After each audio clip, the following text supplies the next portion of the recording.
दोस्तों नमस्कार। दोस्तों मैं सतवीर सिंह अपने YouTube के भारत लिंक ग्लोबल चैनल पर आपका स्वागत करता हूं।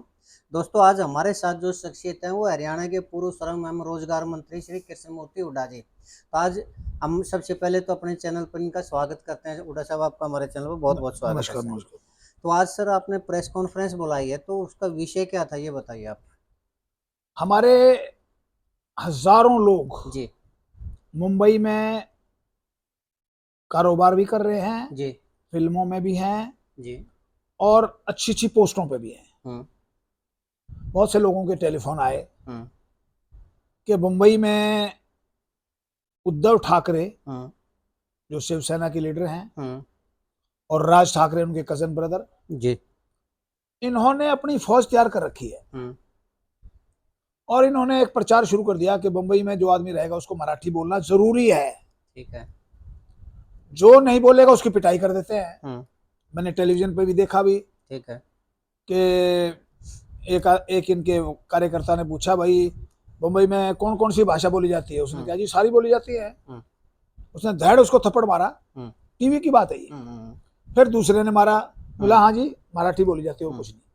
सर तो ये कानून का मामला नहीं है क्या ये बहुत जरूरी है, बड़ा सीरियस मैटर है। ये तो कानून का मामला है ना। लेकिन क्या है कि वो लोग लोकसभा में भी हार गए, विधानसभा में भी हार गए। राज ठाकरे की तो कोई सीट ही नहीं आई। ठीक है। अब वो हारता हुआ बेचारा अपने भाई के साथ लग गया कि यार वैसे तो तुम खत्म ही हो गए, कुछ बच सकते हो तो भाई के साथ लग लो, कुछ बचाव हो जाएगा। क्योंकि शिंदे ने उनका पूरा सुपड़ा साफ कर दिया। उनके सारे कार्यकर्ताओं को 70% कार्यकर्ताओं लेके चले गया।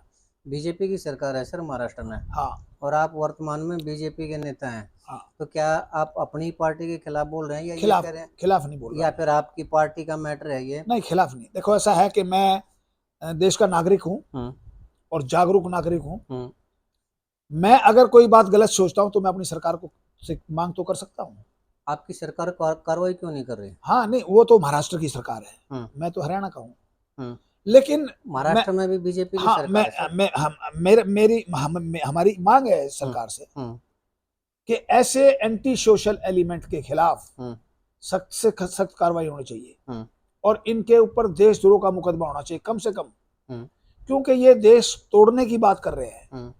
आज अगर तमिलनाडु के अंदर लोग ये कहें कि जो तमिल बोलेगा वो तमिलनाडु में रह सकता है, चेन्नई में रह सकता है। आंध्रा में अगर वो कहें कि जो तेलुगु बोलेगा वो आंध्रा में रह सकता है। कर्नाटक में अगर कहें कि जी कन्नड़ बोलेगा वो तो देश बिखर जाएगा, टूट जाएगा। आज तक क्या कार्रवाई? तो ये संविधान के खिलाफ कार्रवाई कर रहे हैं। आज तक क्या आपकी सरकार ने क्या कार्रवाई की? देखिए सरकार का तो है नहीं ये मैटर। ये सरकार का तो मैंने वहां सुना था कि तीन वकीलों ने वहां के डीजीपी को नोटिस दिया है कि इनके खिलाफ कार्रवाई करो। फिर उसके बाद वो जाएंगे हाई कोर्ट में। हाई कोर्ट में अगर नहीं सुनाई होगी तो फिर वो सुप्रीम कोर्ट में जाएंगे। यानी चीफ मिनिस्टर के पास नहीं जाएंगे? चीफ मिनिस्टर के पास भी गए होंगे वहां के लोग। मुझे वहां के बारे में नहीं पता। मैं तो मुझे कुछ मेरे भाइयों ने टेलीफोन किया मुझे कि आप हरियाणा में इस मामले को उठाओ और सुप्रीम कोर्ट तक हमारी आवाज को पहुंचाओ। ठीक है। तो मैं महाराष्ट्र के लोग हरियाणा के नेता से आवाज उठाने की, महाराष्ट्र के जो हरियाणा के लोग हैं, हरियाणा के जो हमारे हरियाणवी हैं जो, उन्होंने मुझे टेलीफोन किए। हरियाणा के अंदर क्राइम में हरियाणा नंबर 1 है सर। रोजाना आदमी मरने लग रहे हैं। हरियाणा नंबर 1 नहीं है।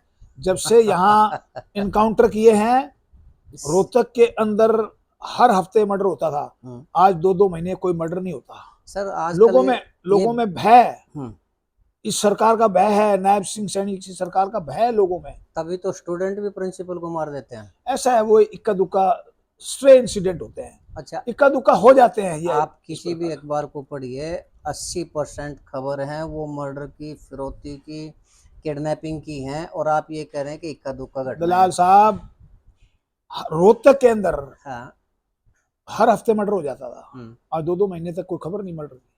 सर आप 2-2, 3-3 महीने में रोहतक की बता रहा हूँ मैं। आप अखबार पढ़ते हैं? और एनकाउंटर जब से हुए हैं, मैं अखबार पढ़ता हूँ, डेली अखबार पढ़ता हूँ मैं।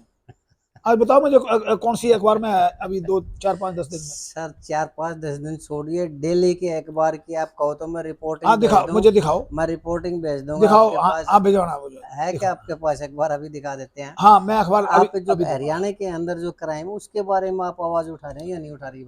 हरियाणा में क्राइम को कंट्रोल्ड है, पूरा कंट्रोल्ड है। हमारी पुलिस बड़ा अच्छा काम कर रही है।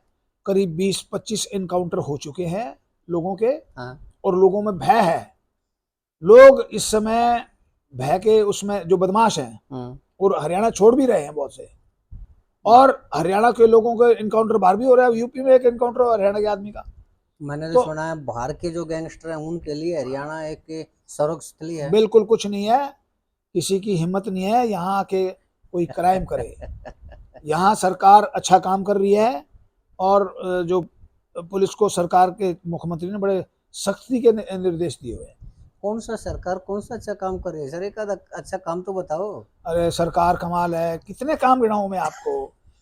यहाँ आयुष्मान इतना अच्छा काम किया है। आयुष्मान, रुकिए सर, सुनो, आयुष्मान की पेमेंट नहीं हो पा रही ना उसके हो रही मामले है, में। हो रही है। और उसके मामले में जो हॉस्पिटल थोड़ी है बहुत उन्होंने इलाज करना बंद कर दिया नो नो, आयुष्मान कुछ का। कुछ हॉस्पिटलों ने गलत बिल दिए थे, उनकी वजह से उनकी पेमेंट रुकी है, अदरवाइज किसी की पेमेंट नहीं रुकी। हाँ। और ये सबसे अच्छा काम है इस सरकार का। हाँ। आज तक किसी सरकार ने ये नहीं किया था। दूसरा, 80 दूसरा, करोड़ लोगों को राशन दे रहे हैं मुफ्त में, और इससे फालतू क्या देंगे? 5 लाख तो अभी कटे हैं सर हरियाणा चलो से वो जो राशन कार्ड गलत है। गलत 5 लाख गलत होंगे ना, इसलिए कट गए। वो इलेक्शन के बाद ही कैसे कटते हैं? किसानों को सम्मान निधि दी जा रही है।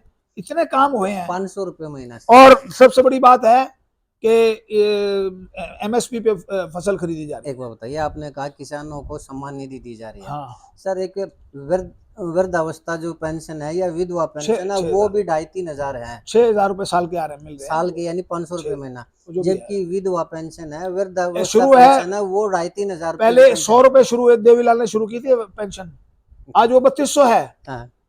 तो ये जो आज 6,000 शुरू किए हैं, कल को 60,000 भी होंगे। 60,000 होंगे। हाँ। अच्छा, ये आज तक कांग्रेस ने क्यों शुरू नहीं की? कांग्रेस के राज में भी थी ना, बिल्कुल नहीं थी। सम्मान किसान सम्मान निधि नहीं था कोई। अच्छा अच्छा, मैं कांग्रेस में रहा उस समय। अच्छा चलिए मान लिया। अब और क्या कार्रवाई करेंगे आप ये बताइए? क्या कार्रवाई? जैसे आपने कहा कि मांग उठाएंगे आप महाराष्ट्र की, उसके मैं सुप्रीम कोर्ट में वकीलों के संपर्क में हूँ, सुप्रीम कोर्ट में जाऊंगा। हिंदुस्तान की सबसे बड़ी अदालत है, और उसको कोई चैलेंज नहीं कर सकता। और लोगों को सुप्रीम कोर्ट पे बहुत उम्मीद है, और सुप्रीम कोर्ट निश्चित तौर पे सही कार्रवाई करेगा और इस मामले को सही ढंग से निपटा देगा। सुप्रीम कोर्ट से पहले हाई कोर्ट जाना पड़ता है, बॉम्बे हाई कोर्ट गए आप? ऐसा है बहुत से मामलों में सुप्रीम कोर्ट सीधी भी PIL दाखिल कर लेता है। आपको उम्मीद है कि एक्सेप्ट कर लेंगे? हम कोशिश करेंगे पूरी, अच्छा वकील करेंगे। हरियाणा के जो हमारे जो अच्छे वकील हरियाणा के वहाँ सुप्रीम कोर्ट में बैठते हैं, मैं उनके संपर्क में हूँ जी। आपका यही विषय था आज का या कोई और भी? यही विषय था। चलिए, बहुत अच्छी बात है। तो दोस्तों, ये कृष्णमूर्ति हुड्डा थे। आज जो महाराष्ट्र के अंदर राज ठाकरे और उद्धव ठाकरे आज जो महाराष्ट्र की बोली के ऊपर लोगों को तंग करने लग रहे हैं, गैर कानूनी काम करने लग रहे हैं, उनकी पिटाई करने लग रहे हैं, उनके खिलाफ इन्होंने पत्रकार वार्ता किया और आज ये आवाज़ उठा रहे हैं। तो ये महाराष्ट्र के लोगों के लिए बहुत अच्छी बात है। चलिए, कोई तो है जो उनके लिए आवाज़ उठाने लग रहा है, भले ही वो बीजेपी में भी है तब भी उनके खिलाफ आवाज़ उठाने लग रहा है। तो ये इनका जज्बा है, ये वास्तव में तारीफ़ के काबिल जज्बा है, और हम भी इनके जज्बे को सलाम करते हैं। तो इन्होंने आज हमें टाइम दिया, इसके लिए इनका भी बहुत बहुत धन्यवाद। और आपने हमारा ये वीडियो देखा, इसके लिए आपका भी बहुत बहुत धन्यवाद। और इसके साथ ही आपसे भी एक गुजारिश करना चाहेंगे कि आप हमारे इस चैनल को लाइक करें, शेयर करें हमारी वीडियो को, और कमेंट करें। दोस्तों, चैनल को सब्सक्राइब जरूर करें। इसके साथ ही आपका भी धन्यवाद हुड्डा साहब, आपका भी बहुत बहुत धन्यवाद। नमस्कार, जय हिंद, जय भारत।